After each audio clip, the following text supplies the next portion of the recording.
When it comes to going faster, there are a few ways of going about it. Of course, there's a simple way of putting a more powerful motor in your car, and of course that works very well enough.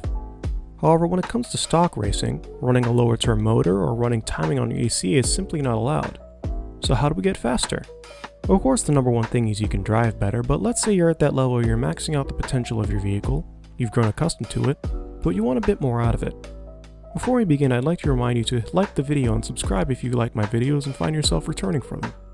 In this video, we're going to be going over unlocking more speed in your RC car.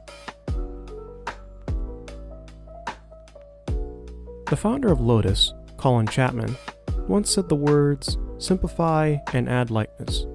This was his philosophy when it came to making cars, and that's a philosophy we're going to go with right now.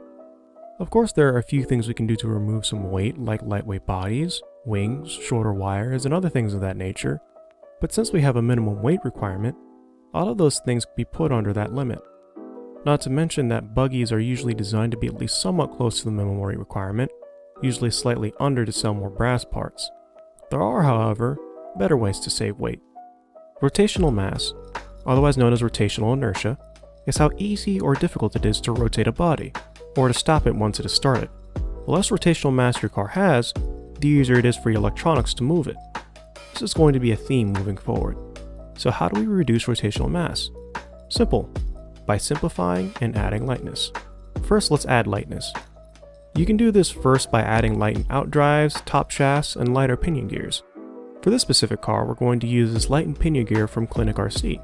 However, for durability, I'd go with this aluminum one from Trinity. Now there's another way to reduce your rotational mass, and that's via a slipper eliminator. Now some people swear by these things and others despise them. Personally, I'd only really want to use one on a really high traction surface like carpet and only for stock racing. If you run a slipper eliminator on mod, you're going to start stripping gears. If you run one on a very loose dirt, you simply won't have any traction. In my case, I'm going to give this Avid Racer slipper a try, as it is lighter than the stock slipper. But if something goes wrong, I will put the old one back in.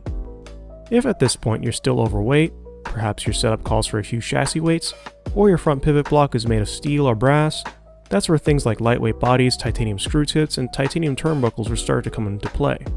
However, keep in mind that these alone will not have the same impact as reducing your rotational mass.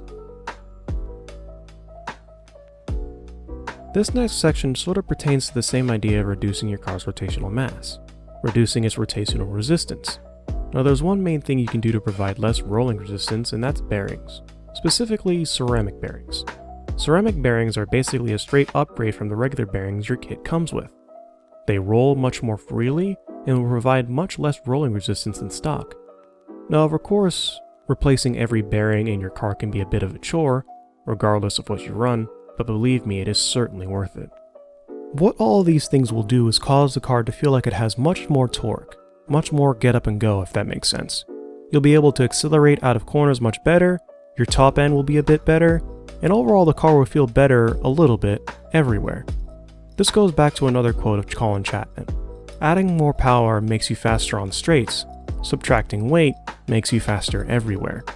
He did end up giving all of his money to a drug dealer named John DeLorean, but he was right when it came to the weight saving thing. Now let us completely disregard what he said and focus on the power aspect of stock racing, the fun part. Now I can't really tell you to go for a specific brand as I'm not sponsored anymore. However, what I can tell you is to go for the newest motor and ESC combo you can. Brushless motor technology has evolved leaps and bounds over the last few years, and as a result, lots of older motors simply can't keep up, both in speed and in efficiency.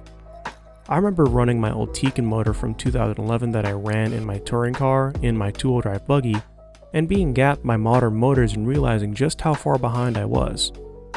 This was mostly due to the fact that they had much better gearing for the track, but also because modern motors don't suffer as much from heat soak compared to other older motors. This is mostly due to the fact that a lot of older motors these days use minimum amounts of housing material, and that brings us to our next point, heat. When a motor gets too hot, it starts to fade in power. There are three main ways you can overheat a motor.